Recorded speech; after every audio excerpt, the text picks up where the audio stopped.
What's up, movie lovers? I'm Mike, and this is Gotta Love Them Movies.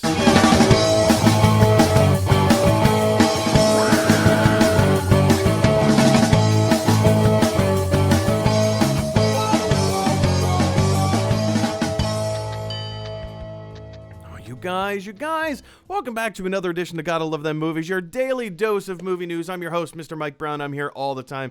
And you guys, today is a special day. Welcome to the weekend.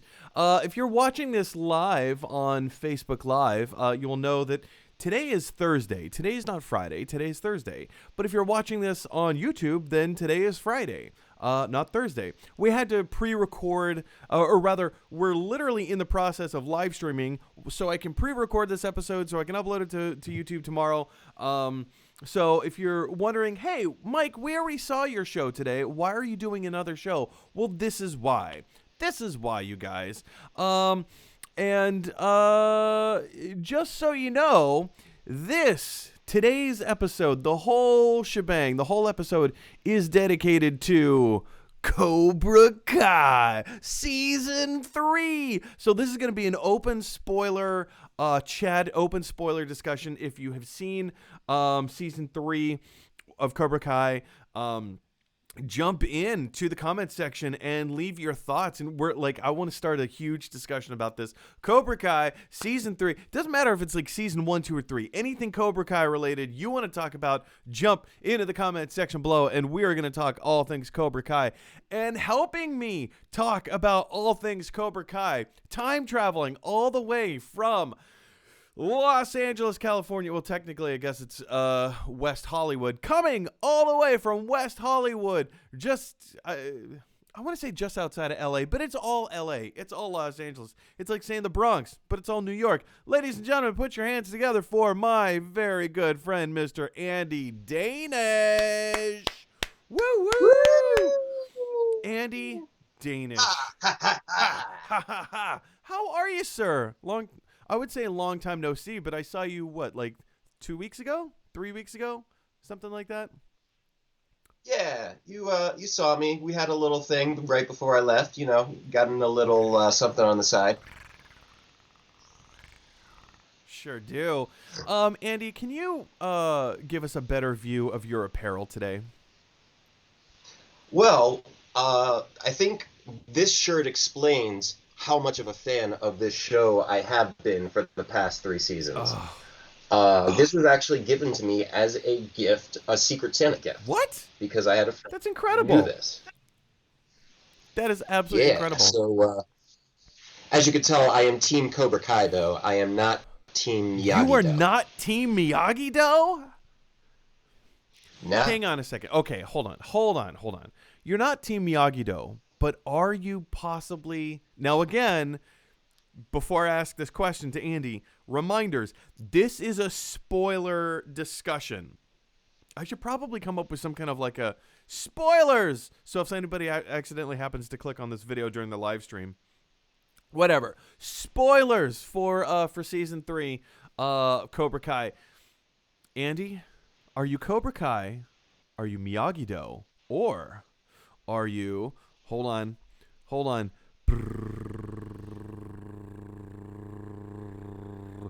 Eagle Fang. Are you any possibility you might be Team Eagle Fang over there? I think as far as Season 3, the Season 3 timeline is concerned, I would absolutely be Eagle Fang. Because, yes, Cobra Kai, it is the spirit of Cobra Kai that exists in Eagle Fang. It is, yes. It has that kind of harder edge, but also, sorry, I'm navigating so many screens. It definitely has a harder edge, but I feel like it's directed in the right way. You may not necessarily agree with strike first and strike hard, but at least Eagle Fang isn't they're not gonna be jerks about it. So Andy, one of the big things that I want to do, and before we get into I guess I should do this before we get into spoiler discussion. Ladies and gentlemen, if you haven't already done so, go over to youtube.com, type in Gotta Love Them Movies. You're going to see a little rectangle, a red rectangle in the top right-hand corner that says subscribe. Go ahead and click on that button. What clicking on that button does is it helps us to widen our subscriber base. And yeah, I understand some of you may be watching this on Facebook Live, but here's the thing. With the more subscribers we get, the channel gets, the more watched content the channel gets. And with the more watched content the channel gets, the more I get to qualify for ad revenue, making the show my full-time job. So I very much appreciate that. And as soon as we hit 1,000 subscribers, this show will be moving from Facebook to YouTube. So just something to be aware of and keep on the horizon. All right, guys. So with all of that down and out of the way, now it's time, like we said before, to talk a little Cobra Kai. All right, so Andy, I'm a huge fan of the show. You, sir, are also a big fan of the show.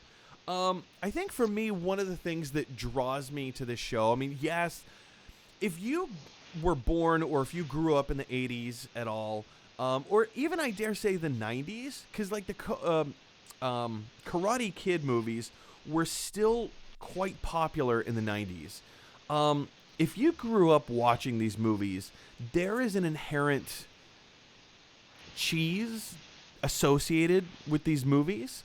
They're incredibly cheesy, but at the time that they came out, they were also endearing. Like they didn't know that they were being cheesy. Like they actually tried to be somewhat like sincere and action packed and make this like a fun kind of action movie. Karate Kid 1, 2, and 3, and also arguably the next Karate Kid with Hilary Swank. And then Will Smith executive produced the Karate Kid remake, and I think it was 2010 with his son Jaden and Jackie Chan. Not a bad movie. It's the Karate Kid, so why go into the whole kung fu aspect of it? It changed the entire meaning of what the Karate Kid was. But it was still a good movie. And then YouTube picks up the Karate Kid, YouTube starts this whole Cobra Kai thing.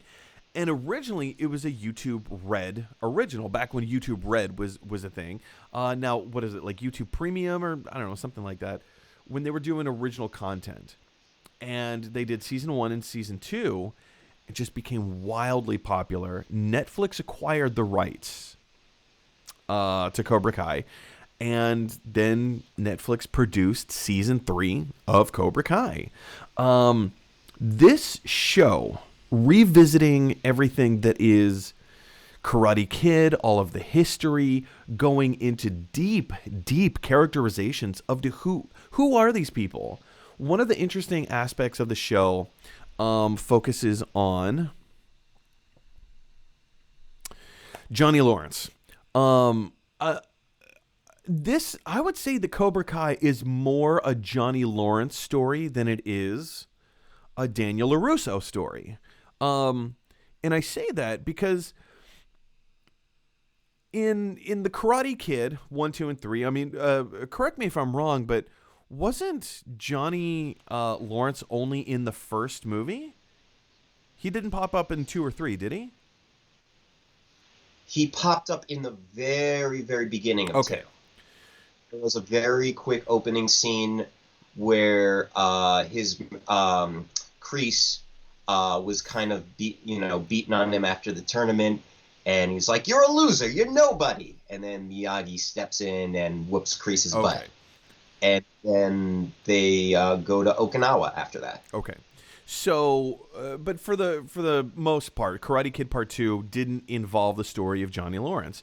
But the character of Johnny Lawrence became ridiculously popular in pop culture, right? Oh, absolutely. So, something that's interesting about this series, even though it's ridiculously cheesy and it knows exactly what it is and it plays into that cheesiness and uses it to its advantage, to its own advantage, we never... And I'm not just talking about the Karate Kid. I mean, like, all kind of, like, villain stories in general. We never get to see the fallout of those characters. we never get to see like what happens to I don't know, like insert villain here kind of thing. Um, uh, I don't know why. Uh, what Ferris Bueller's Day Off? In Ferris Bueller's Day Off, we never really get to see what happened to the principal. Principal Rooney. We get to see what happened to Principal Rooney in Ferris Bueller's Day Off. Yeah, like what's we his just story? know he rides a. Yeah, that's it. So I think it's really interesting that Cobra Kai kind of delves into this whole thing. I love the power dynamic switch where in Karate Kid in the first movie, Daniel LaRusso was this poor kid from out of town, inexperienced. He wasn't popular. Nobody liked him. And then Johnny Lawrence was the rich kid who lived in the hills, who had it all, and he could just act like a jerk because he could. Now in Cobra Kai, it's 30 years later, and the roles are completely reversed. Daniel LaRusso is the popular guy. He owns his own car dealership. He's a master at his craft, and he is, I don't want to say he's wealthy, but he's well off. And Johnny Lawrence, the rich kid, is now a poor guy who can't pay his bills. He's kind of a bum, kind of a slob, doesn't have any friends, is technologically lost. And I mean, they do hammer in on that. It's like, Facebook, why would anybody put their face in a book? Like, come on, man. Like, his ignorance in terms of technology is a bit much sometimes. How do you use a computer? Oh, typing with your knuckles, right? So, but therein, yes, this is more of a Johnny Lawrence show or vehicle. But they bring in everybody. Anybody who is associated with this movie, anybody who is a character in these movies, even just down to like Johnny Lawrence's gang of ruffians, his friends, they all make appearances in the show, except for one. All except for one. I think that's awesome. I think that is so cool. I've been rambling on a little bit. Andy, what are your thoughts about Cobra Kai seasons 1, 2, and 3 in general? We're going to get more in depth here in a second, but I just want to see where you're at. I mean, I think everything you said is right on the money. I think it's great that they had everybody from the original movies come back for this, because it's clear that everybody from the original movies loved being part of it and cared about the franchise. And William Zabka and Ralph Macchio and all the people who were behind creating this really, really cared about this property and really loved this property. Because there have been multiple efforts, I think, for people to try to do a sequel that actually involved Ralph Macchio and William Zabka, and they were both like, no, for a really long time, because I think in interviews, William Zabka has been like, we didn't want to just like make a stupid sequel. We wanted it to be right. We wanted we wanted to have the proper outlet and have the proper script. Yeah. And I think that, yeah, the show is really strong in that it's very thematically strong. It's well written. It's well acted. Okay, hang on a second. You say it's well written. I will fight you on that, and I will also fight you on the fact that it's well acted. I do not think that it's well acted. However, both of those things come with the caveat. It's not meant to be well scripted or well written, and it's not meant to be well acted. I'm sorry, I needed to interject that, but please, as you were, sir, carry on. I will fight you on that, because I think William Zabka is fantastic in this. I think you see a real character arc in him. You see how sad he is throughout the whole thing. You see him grow as a character, and I think William Zabka portrays that beautifully. And I think that the arc that Ralph Macchio had as Daniel LaRusso was also carried over really nicely. The fact that he's so stubborn, the fact that he's so committed to Miyagi's teachings and his way of life, and still trying to reconcile that from his humble Jersey upbringings. And I think that the two of them have been really strong in the show, as well as the moments between William Zabka and Miguel. I think William Zabka and Miguel have grown really well together as teacher and student, and I think it has some great lines. I think one of the scenes in season 3 where Ralph Macchio is back in Okinawa and he meets up with his one-time love interest from Karate Kid Part 2, and he's looking for the letters, or he's looking for advice, and he's looking for wisdom from Miyagi because Miyagi isn't around. So he comes across his love interest. They go back and they find all these old love letters that Mr. Miyagi used to write to his wife. And it has all these gems of, one-liners that, Miyagi would use to try to save his wife. And Daniel was finding a lot of wisdom. Like, these are new items or these are new tidbits that he hadn't heard before.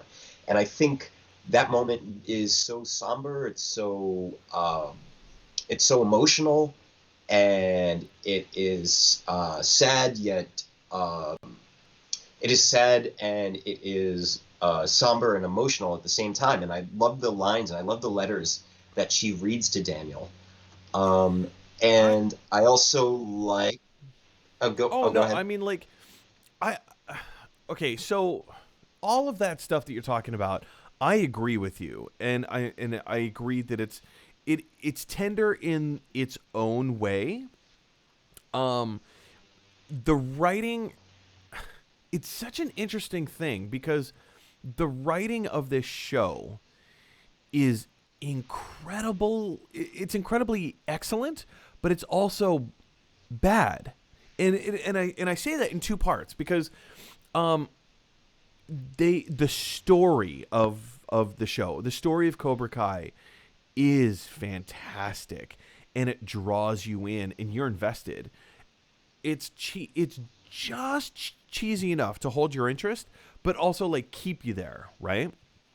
But like you talk about the incredible acting of William Zabka and Ralph Macchio. I don't think that the roles that they're portraying are all that incredible. I think that they do an excellent job playing the version of the character that is meant to come across on screen. But a Daniel Day-Lewis, they are not. Oh, well, hey, now you're just putting words in my mouth. I was never doing an Oscar call or any petition for Daniel LaRusso and Johnny from The Karate Kid. That's on you. Because the style of acting... go ahead. I was going to say, I agree with you in the sense that they acted really well in the context of what the show is and what it's set up to be, and the story that they're given. Yes. And I think both of them, the arcs are good, the beats are good. I agree. And I love how they do a good job fleshing out the gray area of, Johnny's point of view, of how people in Johnny's world, the choices that Johnny makes in his life, strike first, strike hard, no mercy, doesn't necessarily come from a place of being a jerk or from being a complete dillhole. Like, sometimes it comes from a place of necessity. Some people, at his point in his life, he's not in a place of privilege. And the students he has also don't come from a place of privilege. Correct. So for them, that is something that can help them.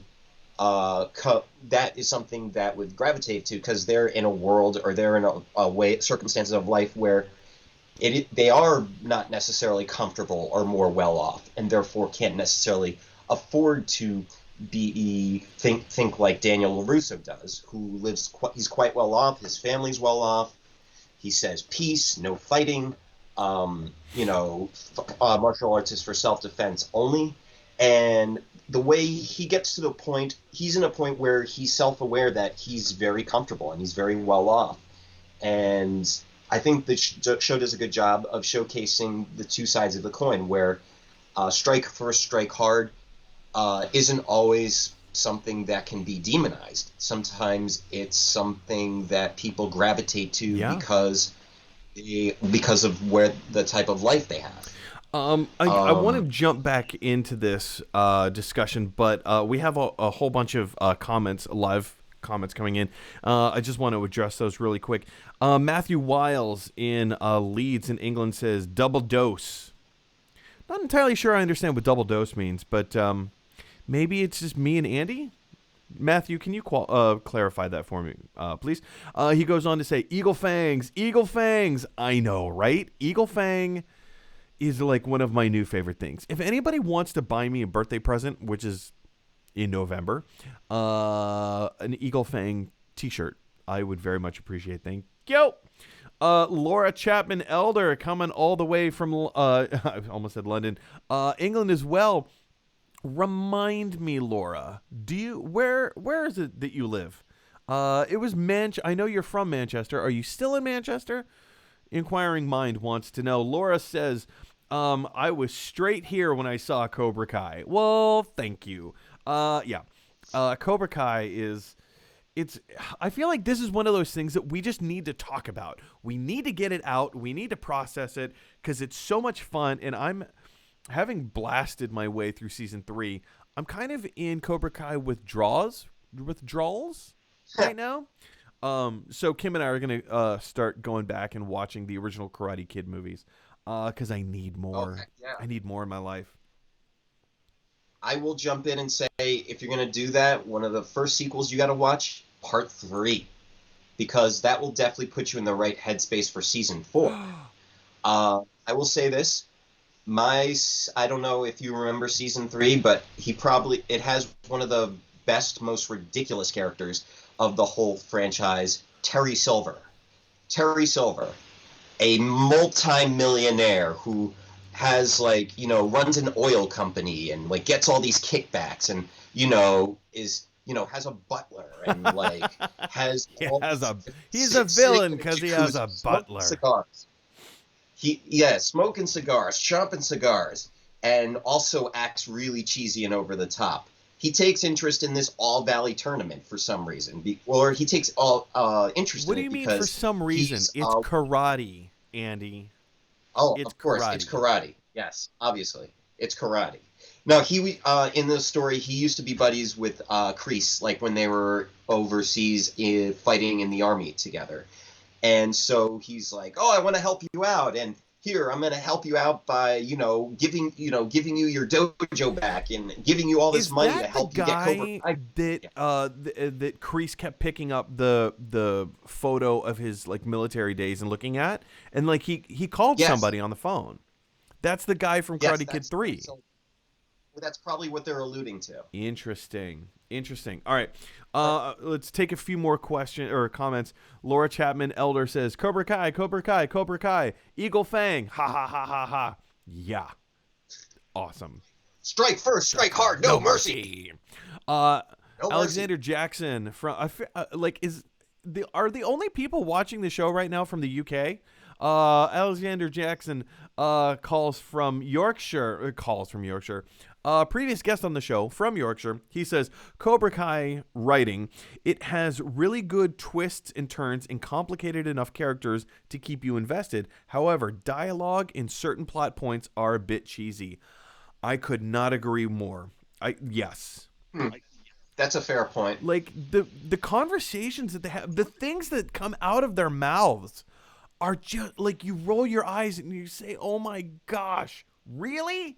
This is what you're going to say in this moment? And it's beautiful. Alexander Jackson says, we're all shouting at you from Yorkshire. Thank you. I want them to bring back Evil. I want them to bring Evil back Ponytail Man in season 4. Terry Silver, baby. So that's who you were talking about. Evil back Ponytail Man. Ooh. I mean, he's just so... If you want to talk about cheesy, he brings the cheese. He's going to up the cheese level. Because in part 3, he's, picking on Daniel LaRusso, but he's pretending to be his buddy. And he does this, terrible laugh and just over-the-top acting and cackles really loudly. and he hires like the bad boy of karate, features in Karate Magazine, and he pays him like $1 million or something to beat Daniel LaRusso in this All Valley tournament. It's just ridiculous. Because the So 80s. Because cocaine in the because 80s. the 80s, exactly. Yeah. Oh, I love it. Here's the thing. If this show was only Daniel LaRusso, let me jump in here. Ka-cha. If this show was only Johnny Lawrence and Daniel LaRusso revisiting their old high school rivalry, this show would have no legs. It would be fun for an episode or two, but it's because there's a younger generation. It's their kids that are involved. And there are a lot of conceits that come with this show. You have to understand that for whatever reason, in the world that we currently exist, karate is like the cool thing. It's like the bad boy thing to get involved in. And if you're not in karate, you're not cool. You can't be one of us. So there are a few incredible conceits here. There's a few conceits about when they go to the zoo, when some of the Cobra Kais go to the zoo so they can steal snakes, a cobra from the zoo, and just walk out like, oh yeah, we've seen this done on television. We can do this. That's not a problem. That's not how the world works. You can't just walk into a zoo and take a snake if you want. But that's what they do. I mean, there are things about this show that there are incredible conceits. You just have to accept the fact that you have to overlook glaringly, massively huge plot holes. You have to overlook these things in order to enjoy the show. And that, I think it's that kind of stuff. That's what we mean when we say this show is so cheesy. Stuff happens that could... Okay, when Miguel and daughter LaRusso, what's her name? Oh, I can't think of her name. Daniel LaRusso's daughter. There's this whole town hall meeting. Like, here's the thing.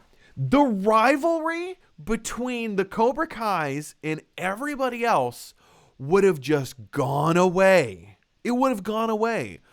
But because John Kreese challenged them to, hey, well, let's settle this on the karate tournament floor. By the way, the karate tournament has been canceled. So now we need to band together and make this tournament happen so that we... Like, no! If any rational mind would look at the situation and say, no, we won. We kicked you out. Cobra Kai is no more. We've shut you down. 2 dojos against 1. You're done. That's it. Cobra Kai, no more. Get out of town, John Kreese. But no, because John Kreese challenged them to a tournament and says, let's see who's good enough to stick around and have the real bragging rights. That's not how the world works. I will say Martin Kove is having so much fun in that role. I love it. I love watching him just really get back into it and be that character again. And we love seeing him like that. Yeah, and you're right. You know, obviously there are huge plot holes. I think the actors are doing a good job acting the characters in the world that they've set up and created. And yeah, I mean, I shake my head too at certain moments. Like, I will say though, I actually shook my head a lot at Daniel LaRusso's wife, because in season 3, you know, she's saying, "Oh, I'm going to get the cops involved. I'm going to solve this problem." And before she does, though, she makes the classic plot hole error of actually going to the Cobra Kai dojo and slapping him in the face, even though she had intention of going to the cops to complain about him. And I'm just thinking about what's that they should, if she was thinking if she actually was thinking about the cops, if she actually wasn't in the same headspace as, she wouldn't have done that. You know, I think it was funny because they were going to say, oh, she's more level-headed. Oh, she's more smarter and savvy. And I'm like, nope. She is just as much of a hothead as he is. And that's the reason why they're together in the first place. I love it.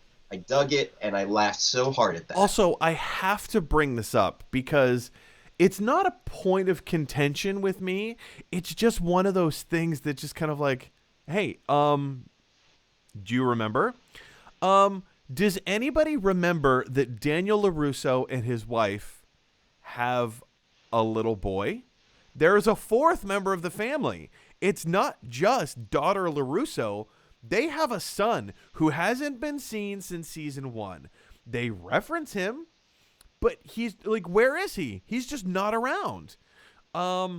I think that is absolutely hilarious that the son has now become a character that is too old to play the son. He's supposed to be this certain age, but now he's outgrown it, and they've already written him in, and there's nothing they can do about it. So they just reference him and move on. He's become the Maris Crane, just like a in Frasier. In Frasier, there was a character, Maris Crane, that was an integral character to the show, but you never saw her. No actor ever embodied her, and I think that's what they're gonna end up doing with the son. I think it's hilarious that they pigeonholed themselves in this situation, and they don't like. He's not integral to the story. Why even have him there? I think it's wonderful. I mean, I know he has a brief cameo, like he's kissing up to his mom when she's like saying, no, we don't want you to do karate anymore. And he just sidles up to her, like licking an ice pop, and be like, yeah, you should do what mom says. You shouldn't be practicing karate anymore. You should be like me. And I think they kind of just turned him. I like how they kind of just made him even more of a kid who, like, oh my god, I want to punch you in the face so hard right now. Yeah. Totally. Sorry, I don't actually want to punch kids in the face. I just was like that particular hyperbolically. Kid, you just hyperbolically want to punch this kid in the face. Hyperbolically. I don't actually advocate violence against Or children. how about just violence at all? Violence at all. But, hey, I am into martial I know, arts, right? so obviously I'm getting some violence. I was just gonna call myself out on that, and you beat me to it. I'm like, what? We're not. No, we're. Yeah. Go ahead. So season. You know what? Hang on a second. Let's jump into the web browser here for a second. There's Andy in the web browser. Where's me in the web browser? There we go. Okay, so I want to jump in here for a second. Season 1. I'm not going to click on the videos. This is just the listing on Netflix. Episode 1, we start off season 1, drinking hard and living in the shadow of his successful former rival, Daniel LaRusso. Johnny Lawrence hits rock bottom and decides to reopen the Cobra Kai Karate Dojo. So that's where everything starts from. And then, the show moves on, and we get to relive certain beats. Like in episode 3, Daniel volunteers to chaperone the Halloween dance so he can keep an eye on Sam, his daughter. Oh yeah, that's his daughter's name, Sam. Johnny tries to recruit more students for his new business, right?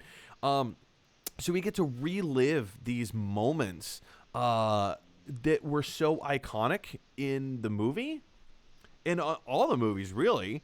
Even like in Karate Kid 2, we get to relive some pretty fun moments in season 3. Season 2 ends with just one of the most wonderful things ever to happen.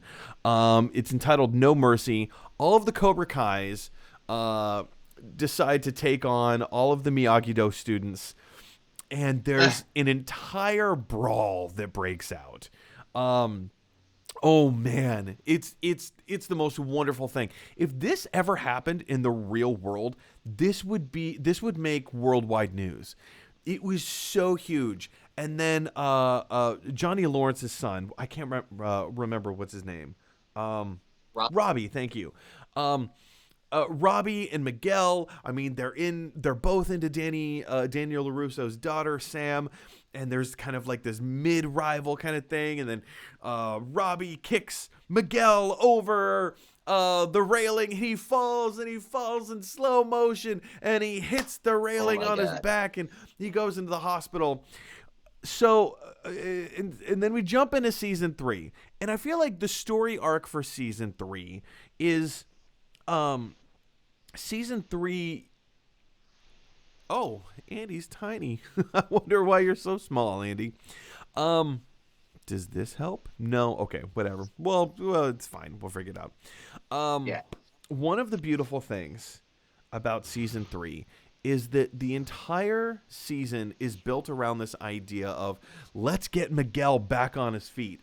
Never mind the fact that there's a trained medical professional who like he earns his living as an in-home nurse doing physical therapy, trying to get people to strengthen it. Sheer will not fuse severed nerve endings in your body. If you will hard enough, you cannot make yourself walk. Through sheer will, you can get yourself to do the work and strengthen your muscles enough so that hopefully those nerves will fuse back together. But in the course of a week, you cannot will your body back to health. That's not how medicine works, you guys. So again, that's what I'm talking about when I'm talking about the like the cheesiness, the incredible silliness, the conceit of you have to understand certain things about this. Well, Dr. Mike. Yes. Yes, sir. If I can give my expert medical opinion. Yes, please. No, I do not have an expert medical opinion at all. Yes, I agree. I think it definitely, obviously, acknowledges the cheesiness and the plot holes and how that's not how the world works. But I think it does a good job of also making you forget that and making you still be on Johnny's side, because they make the character who's an in-home nurse, again, very, very groan-inducing, because they make him hipstery, new agey, and they make him inject opinions that are not medical opinions. Be like, breathe out the negative energies, breathe out the toxic vibes, think positive thoughts, Yep. think positive, auras. And so they make him, give him reason to, like Johnny more, because, that Miguel naturally gravitated towards Johnny personality because they do all of a sudden start to have similar personalities and be. Well, they're also building a father-son relationship, a relationship that he missed out on with his own son, and so now he's trying to. He doesn't know how to repair the situation with his son, and so it's easier just to start over with Miguel and his mom. Yeah, agreed. But I also think, I have to say though, even though it's true, D. Snyder probably in reality could not work medical miracles. I'd like to think that in some weird way, D. Snyder. By the way, I was hoping that since Twisted Sister was on the stage, that they would do "We're Not Gonna Take It." Oh, but that would have been beautiful. I Want to Rock. Fun story. D. Snyder's son in real life is a friend of mine. We used to be on the same improv team together. His name is Shane Snyder. You can look him up. You could probably Google him. He's probably easy enough to find, right? So Shane and I were on an improv team years ago called Trapper John.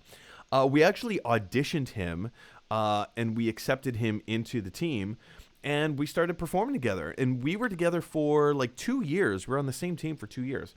After we had been performing together for a year, from the time we first met until like a year into our improv tenure together, Shane walks into rehearsal and he says, "Hey guys, so VH1 wants to do a documentary series television show about my dad, and they want to get shots of me performing with my improv team, which is you guys. Would anyone object to having VH1 kind of film some shots of us up on stage?"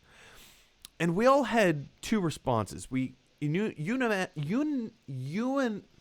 can't I say this word?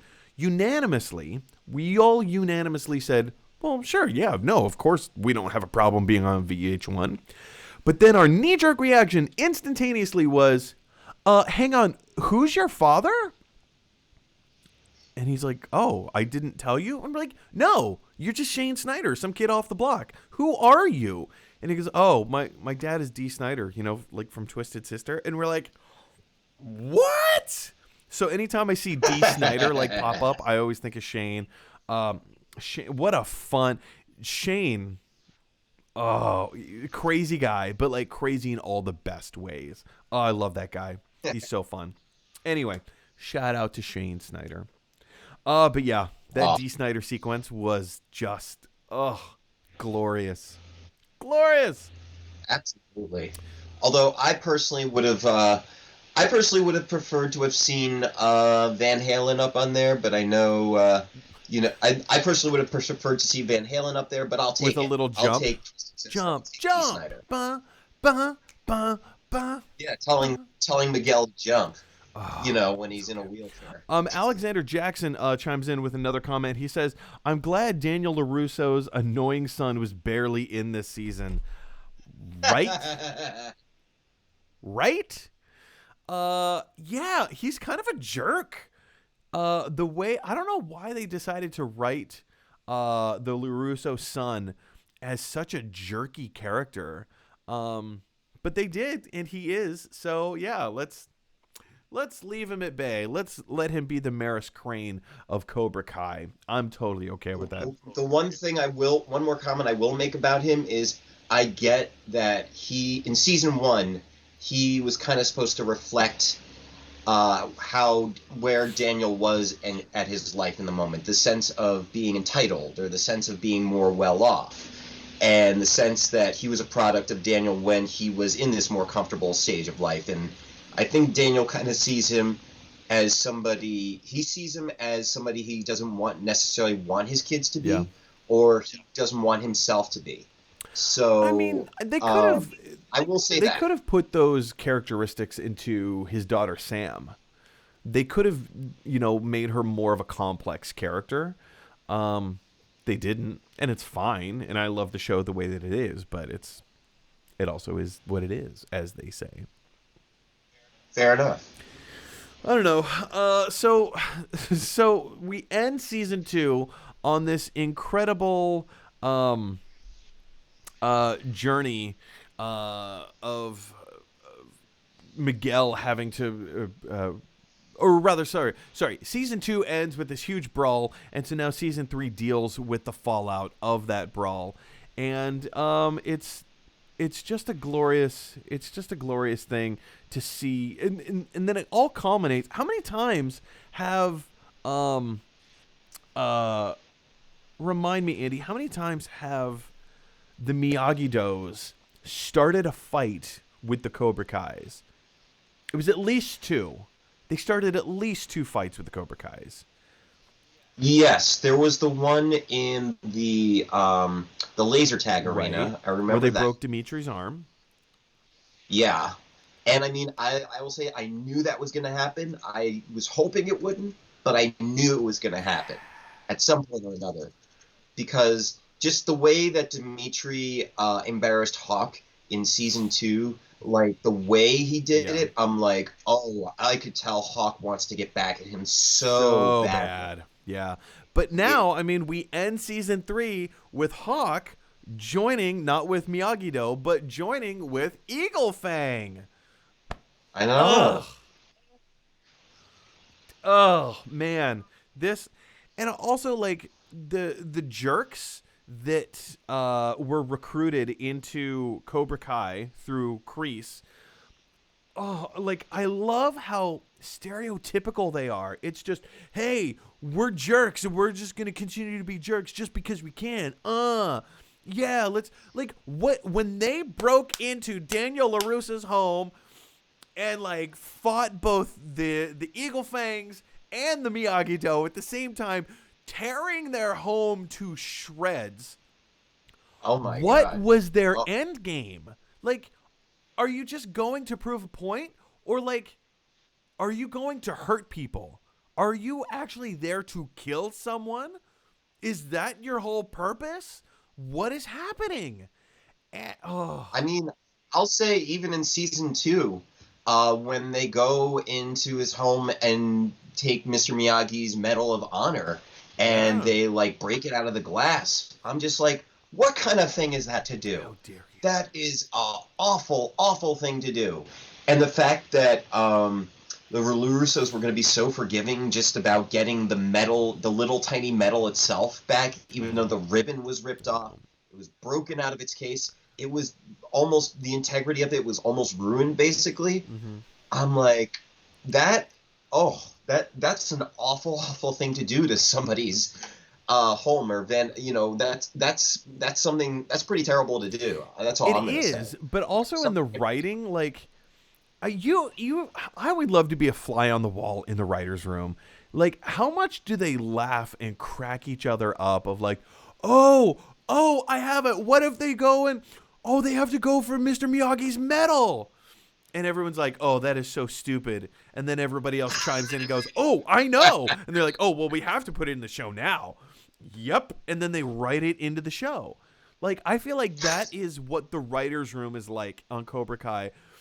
They just sit and rewatch these movies over and over and over again. Oh, Elizabeth Shue. Oh, we have to put how are we going to put Elizabeth Shue in here? Here's a new story for her. There you go. Oh man, I was impressed that they got her too. I was really impressed because I wasn't sure if, at the back of my mind, if she would be part of the series. Well, it But makes I me think like, why wouldn't you? You know, if this show was originally pitched to Elizabeth Shue, I could see how she would turn it down before even season 1 comes out.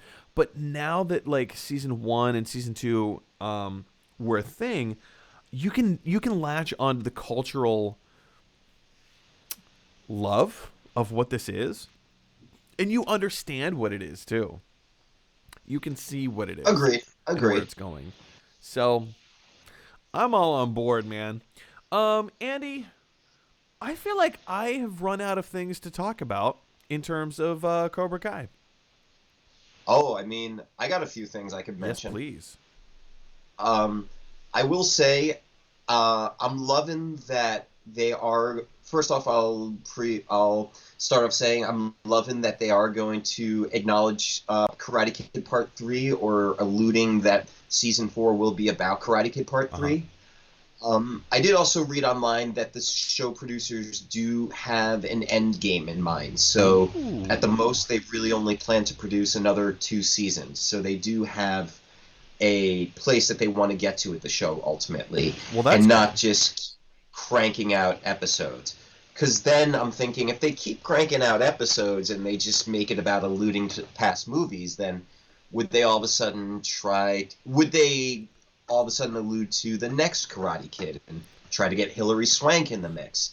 I mean, it's Or, possible. you know, It's possible. I think, Um, and also, what's his face? The jerk phys ed teacher from Next Karate Kid. The guy played by the bald guy who's like a real jerk. He's also in Starship Troopers. He like has this also a cheesy movie, even though it came out in like '94, where it's like a band of like kids who basically are like also studying like Tang Soo and like martial arts, and beating up on Hilary Swank, and also being just complete jerks. So I'm just wondering, are they going to do a callback to them? Are they going to do a callback to Hilary Swank? Here's the thing. And then, if they get Hilary yeah. Swank in this series, in like maybe season 4, or more likely like season 5 or 6, if that is indeed where it is that they're going, if they can bag Hilary Swank, what a game changer to get a literal Academy Award winning actor in your garbage television series that just everybody seems to love right now. Also, you know what? That actually kind of let me switch gears. Let's come back to this for a second. But I want to switch gears really quick for a second. Let's just think about the timing of this. Think about the state of the world, and we're not going to get political. I'm not going to get into specific events. However, it is not I don't think that it's unfair to say that we need some levity right now. We need a lot of levity and to just kind of know that everything is okay and all right. And I think that's one of the reasons why Cobra Kai is succeeding right now, is because we are able to have some silly levity, good storytelling. And that's the key to Cobra Kai. It is good storytelling. Everything else is silly. Everything else is silly, but the storytelling is really engaging.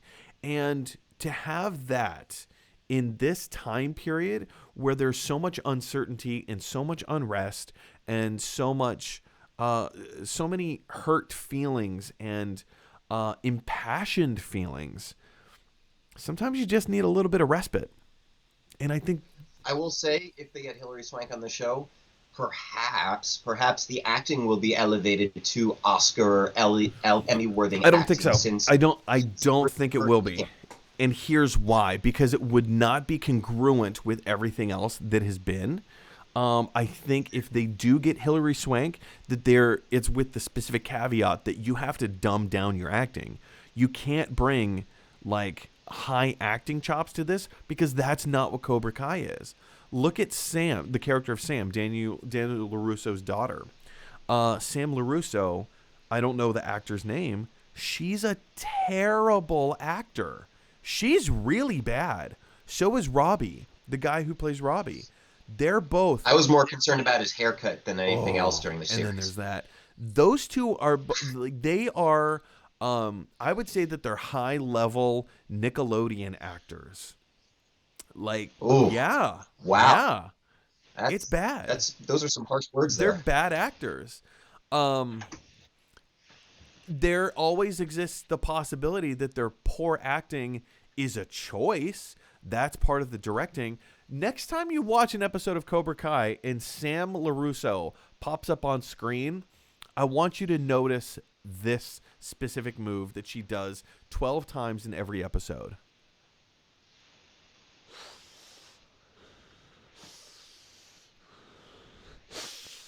She closes her teeth, and then she just bares her teeth. Dad! Oh, I'm angry, and I'm showing you that I'm angry because my teeth are clenched. She does that move like 12 times every episode. I kid you not. It's so cringeworthy, but it's... The way you set that up, though, to look out for it, and you leaned to the camera, I thought you were going to say that she was like doing a snake impression. And I'm just thinking to myself, well, maybe she was told that it's a show called Cobra Kai, so she needed to act like a snake. Maybe that's where that choice came from. She was going to pretend that Daniel was a snake. Maybe that's why her teeth are clenching, and she's getting ready to, bite. Maybe. It may be. Maybe they're...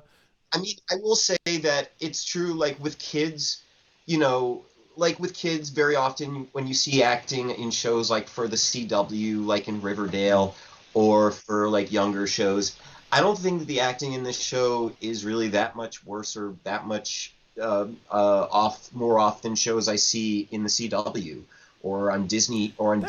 Or Yeah, other that's shows. Fair. It's writing or acting for a specific demographic and with specific, dialogue and specific stories. It's still Nickelodeon level acting, but you're right. It's no worse than most other shows. I mean, that's the way I'm looking at it. I'm looking at it is, they're writing, clearly they're writing it for a very specific audience and a very specific demographic. Right. So I think they probably cast it that way as well. I think they cast their actors that way. Right, real quick. And I do think Miguel's pretty great. He's okay, yeah. He's actually not bad. He's also a trained martial artist.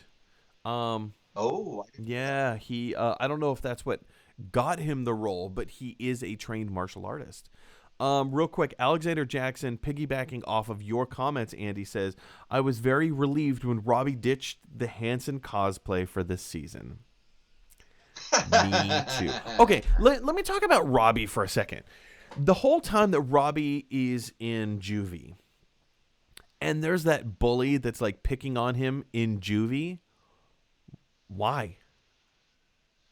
I understand like the narrative needs Robbie to kind of like have this rival in juvie so that he can kind of like rise above and like learn his lesson or whatever, but like they never give the bully a reason to be picking on Robbie. It's just, oh hey, there's some kid, I'm gonna go stand up to him. Oh look, oh this is gonna be so cool, oh it's gonna be so funny. I mean, yeah. I also just Oh. assumed, oh, he thinks he's fresh meat, so he needs to establish dominance with him. Something along those lines. That's Then the way I say it. Then interpreted say it. If that's what it is, then say it. They don't. They never address it. Ah. I mean, you're talking about a 30-minute, 35-minute episode. I mean, I don't know if maybe they didn't have time to squanch all that in, so One maybe line. they trust their audience to be smarter than they might actually be. But here's the thing: like, it doesn't. This show jumps the shark like 12 times every episode just because they can, just because it's that kind of show. So, do you need a reason for this bully to be picking on Robbie? No. It just is. It just is. I love it. I love this show so much. Let's go back to the Hilary Swank thing. In terms of other Karate Kid mythos, is it possible that Jackie Chan is going to pop up? Is it possible that Jaden Smith is going to pop? I mean, Will Smith is an executive producer on Cobra Kai.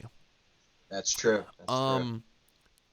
I mean, is it likely? It is a fun little nod or a fun little joke, but I actually hope not.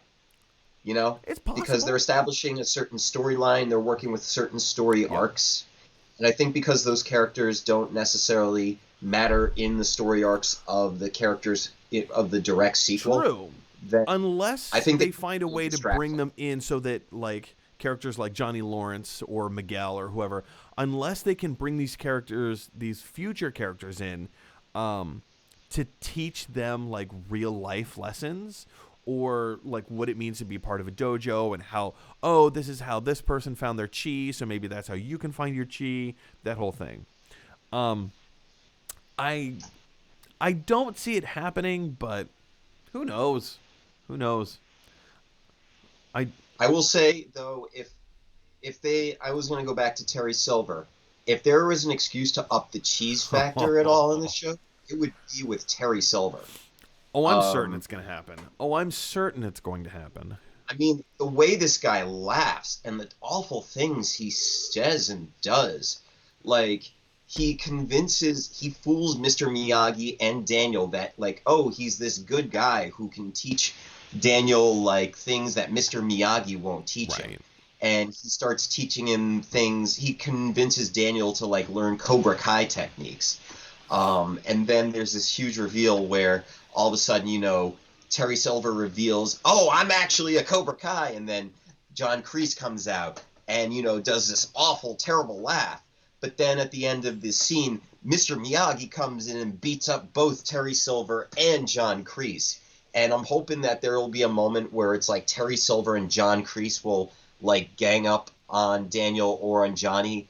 And then all of a sudden, Chosen from part 2 will like all of a sudden jump in and beat up both Terry Silver and John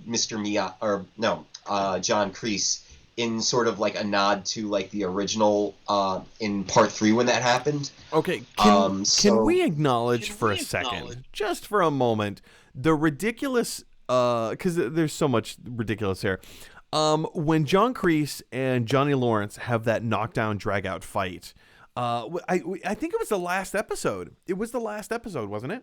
When they have that knockdown drag-out fight, and oh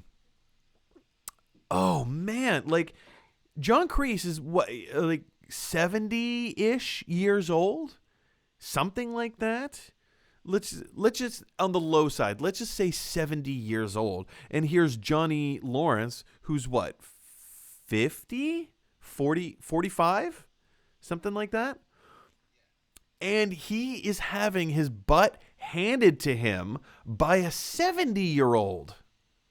I don't want to be an ageist here. I'm just saying, like, they're both pretty much at the same skill level. Say it again, Andy. I was just saying, you're so ageist, Mike. So It's ageist. kind of an ageist thing to say. I understand that, but there's also truth in reality in that I have a hard time believing that a 45-year-old is going to have their butt handed to them by a 70-year-old, and they have relatively the same amount of skill sets. Agreed. Agreed. There was definitely a suspension of disbelief there. And I think obviously they wanted to. No, I mean, don't get me wrong. I'm not disagreeing. Wasn't suspension of disbelief. I concur with you completely on that. I just understand. Well, I guess I personally was dumb enough to understand the writer's choices, or smart enough to understand the writer's choices. So I'm gonna go in that direction. Yeah, yeah. I mean, yeah. Um, I know that they were gonna try to imply because of the heavy what was it, marine background that Kreese had, where he learned all these things that were like top secret Tang Soo Do martial arts style things that would kill people and hurt people in ways that nobody else would. That he would be able to kind of just, unleash that or use that, or use things on Johnny that would, maybe he didn't teach Johnny previously. Well, I mean, we also found out that Miyagi didn't teach Daniel-san everything that he knew. So exactly. very well could be. Andy, Very we've been going for an hour, 1 hour, 1 minute, and 20 seconds. Let's start to wrap it up a little bit. Final thoughts about Cobra Kai seasons 1, 2, and 3, and where do you think it's going? Seasons 1, 2, and 3. Let me say, I loved season 1 because I think it was a nice springboard off of the whole internet debate that was kind of happening beforehand, saying, isn't Johnny Lawrence the real Karate Kid? And isn't Daniel LaRusso kind of a jerk? And the fact that they were saying, oh, he got an illegal kick to the face, and that he shouldn't have won that. And I think they mentioned that multiple times in the episode. Yeah. Season 2, I think, did a good job of exploring other things and had a really, really not good ending. And I think season 3 did a really good job of exploring and spiraling off the fallout, and making me also, like the prior 2 seasons, want to see season 4, like really excited for season 4. Agreed. And I think that's what my whole thought as far as all 3 seasons is, that each season has made me really can't wait for the next season to come out. And I can't say that for every show. I think that's just a really good sign of great filmmaking in general, is that, leave your audience wanting more. And this show does that so well. Is it a good show? Is it a bad show? I feel like both points are debatable. But I do think that it is undeniable that this show has hooked audiences so quickly and so hard. And like you said, we just want more. Agreed completely. Yeah. Yeah. And again, Terry Silver. Terry Silver. Let's bring him back. It's going to up it so much. Terry Silver will up the cheese factor exponentially. Anyway, we can go around this this whole thing over and over and over again. Keep reliving certain moments and talk about characteristics and storytelling and all that. I think we've pretty much hashed it out as much as it's going to get hashed out. But the big question for you guys is, what do you think of Cobra Kai seasons 1, 2, and 3? Where do you think season 4 is going to go? Are you looking forward to season 4? Is this the kind of show that just does not interest you at all?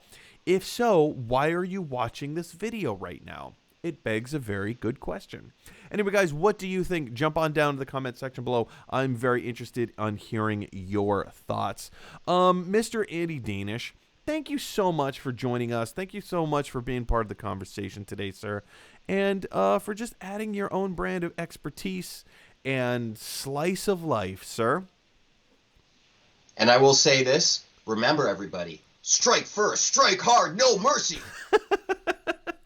Andy, what projects do you have coming up in the near future, and where can people find you online? You can find me online. In case it wasn't clarified, I'm a voice actor. You can find me online at andydanish.com. Currently, I'm living in LA.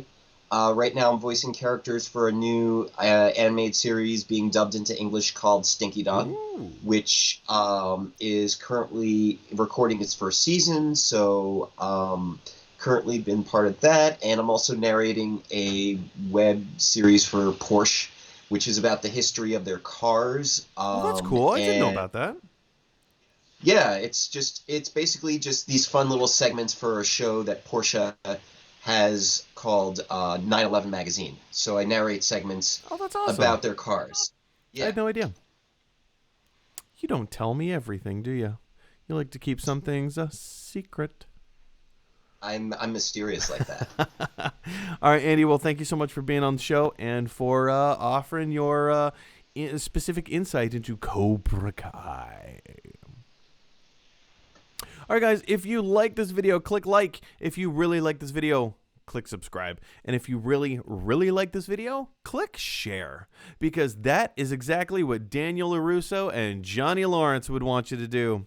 All right, guys, my name is Mike Brown. I'm your host of Gotta Love Them Movies, your daily dose of movie news. Thank you so much for joining us.